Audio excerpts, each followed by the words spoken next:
একটা নাম, একটা পরিচয়। তারিক কাজী একজন শান্ত স্বভাবের মানুষ, যিনি কথা কম বলেন, কাজ বেশি করেন। ফিনল্যান্ডের তীব্র ঠান্ডায় জন্ম নেওয়া এই তরুণ বাংলাদেশের গরম মাঠে ঘাম ঝরাচ্ছেন একটি স্বপ্ন পূরণের জন্য। তার স্বপ্ন নিজের দেশের ফুটবলে কিছু ফিরিয়ে দেওয়া। একটা সময় ছিল যখন বাংলাদেশের জাতীয় দলে প্রবাসী খেলোয়াড় পাওয়া স্বপ্ন ছিল।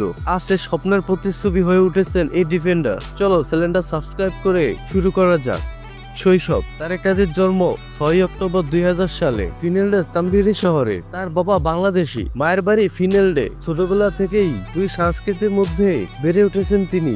বাংলাদেশি রক্ত তার ধমনীতে বইছিল, তার পাশ্চাত্য ফুটবল সংস্কৃতি তার শিরায়। তারিকের পরিবার ছিল ফুটবল প্রেমী। বাবা সবসময় বাংলাদেশের খেলা দেখতেন। মায়ের কাছ থেকে তিনি শিখেছেন শৃঙ্খলা। শুধু ফুটবল নয়, ছোটবেলায় সাঁতার, ব্যাডমিন্টন, এমনকি টেনিসেও পারদর্শী ছিলেন তিনি। কিন্তু ফুটবলের প্রতি ভালোবাসা সবকিছুকে ছাপিয়ে যায়। ইউরোপিয়ান ঘাসের মাঠে প্রথম পা। তারিক মাত্র 7 বছর বয়সে ফিনল্যান্ডের ক্লাব ইনভেস্ট টেম্পেরে এর জুনিয়র একাডেমিতে ভর্তি হন। কঠিন ঠান্ডা, বরফ জমা মাঠ, প্রতিদিন প্র্যাকটিস, এসব ছিল তার দৈনন্দিন রুটিন। শুরুতে তিনি খেলতেন মিডফিল্ডে, পরে কোচ তাকে ডিফেন্স খেলানো শুরু করেন। তার লম্বা গড়ন, ঠান্ডা মাথা আর দুর্দান্ত ট্রেকিং খুব দ্রুত নজর কাড়ে কোচদের। 17 বছর বয়সে তারিক ইনভেস্ট টেম্পেরে এর মূল দলে ডাক পান, যেখানে ফিনল্যান্ডের সর্বোচ্চ লিগে তিনি 15টিরও বেশি ম্যাচ খেলেন। সেই সময় তাকে নিয়ে আলোচনা শুরু হয়। বাংলাদেশের বংশোদ্ভূত একজন ফুটবলার ইউরোপের মূল লিগে খেলছে, বাংলাদেশের টানে ফিরে আসা। 2020 সালের দিকে বাংলাদেশ ফুটবল ফেডারেশন যোগাযোগ করে তারেক কাজীর সঙ্গে। তাকে জাতীয় দলে খেলার প্রস্তাব দেওয়া হয়। এই প্রস্তাব আসতেই যেন তার মনে কিছু একটা জেগে ওঠে।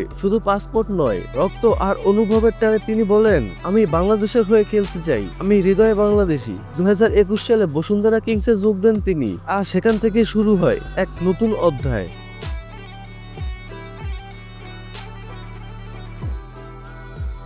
বসুন্ধরা কিংসে তারিক বাংলাদেশের ক্লাব ফুটবলে তারিক কাজীর মতো একজন ইউরোপিয়ান স্ট্যান্ডার্ড খেলোয়াড় আসা মানে ফুটবলের মান বাড়ার একটি বড় ধাপ। বসুন্ধরা কিংসে আসার পরেই বোঝা গেল তারিক কেবল প্রতিভা নয়, একজন দায়িত্ববান, আত্মনিয়ন্ত্রিত ও পেশাদার ফুটবলার। তিনি সেন্টার ব্যাক হিসেবে খেলেন, কখনো কখনো রাইট ব্যাকেও। মাঠে তার উপস্থিতি মানেই বিপক্ষ দলের জন্য ভয়ের কারণ। উচ্চতা, গতি সব মিলিয়ে তারিক খুবই সম্পূর্ণ এক ডিফেন্ডার। জাতীয় দলের অভিষেক। 2021 সালে তিনি বাংলাদেশের জাতীয় দলের হয়ে অভিষেক করেন। প্রথম ম্যাচেই তার ঠান্ডা মাথার খেলা দেখে সমর্থকরা মুগ্ধ হয়। সেই সময় থেকেই তিনি হয়ে উঠেছেন দলের নির্ভরযোগ্য এক অংশ।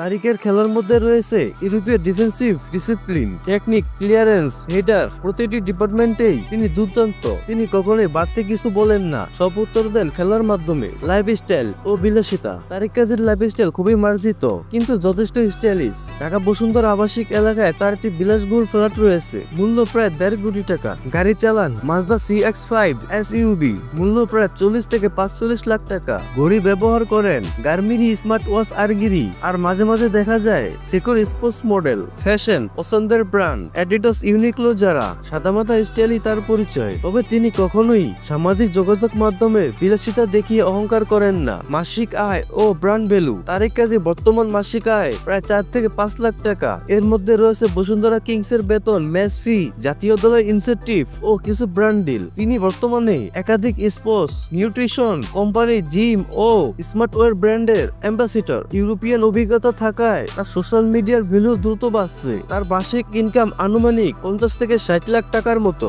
ব্যক্তিত্ব ও দর্শন। তারিক কাজী খুবই সংযত ও ভদ্র স্বভাবের মানুষ। তার কথা কম, কাজ বেশি। মিডিয়ার সামনে কখনো অহংকারী নন। ব্যাকসাইডে প্রথমে আসেন, শেষে যান। সতীর্থদের কাছে অত্যন্ত শ্রদ্ধ হয়ে এক সাক্ষাৎকারে বলেছিলেন, আমি মাঠে এসে দেশের নাম বয়ে বেড়াই, তাই পা মাটিতেই রাখি। তিনি একজন আদর্শ প্রফেশনাল, যাকে নতুন প্রজন্ম অনুসরণ করতে পারে। ভবিষ্যতের স্বপ্ন ও মিশন। তারিক কাজী চান বাংলাদেশের ফুটবল একদিন বিশ্ব মঞ্চে পা রাখুক। তিনি চান ছোট শহরের ছেলেরা যেন জানে আমরাও পারি। তিনি একাডেমি তৈরি করতে চান ভবিষ্যতে। ট্রেনিং মডেল ব্যবহার করে নতুন খেলোয়াড় তৈরি হবে। তার কথায় আমরা আর পিছনে পড়ে থাকতে চাই না, এখন সময় সামনে যাওয়ার। তারেক কাজী আমাদের মনে করিয়ে দেন, দেশপ্রেম মানি জন্মস্থানে জন্ম নেওয়া নয়, বরং শিকড়ের প্রতি টান, নিজের রক্তে থাকা ভালোবাসা। ফিনল্যান্ডের এই ছেলেটি যেন জীবন কাটাতে পারতেন ইউরোপে, তিনি এসেছেন বাংলাদেশের পতাকা বুকে নিয়ে লড়তে। এই গল্প আমাদের শেখায় শিকড় কখনো ভোলা যায় না। তো বন্ধুরা, ভিডিওটি আজকের মতো এখানেই শেষ করছি। এই ভিডিওটি তোমার কাছে ভালো লেগে থাকলে অবশ্যই লাইক দিয়ে একটি কমেন্ট করে জানিয়ে দিও। আর পরবর্তী ভিডিওর জন্য চ্যানেলটি সাবস্ক্রাইব করো। নতুন ভিডিওর অপেক্ষায় থাকো। ততক্ষণ পর্যন্ত ভালো থাকো, সুস্থ থাকো। আল্লাহ হাফেজ।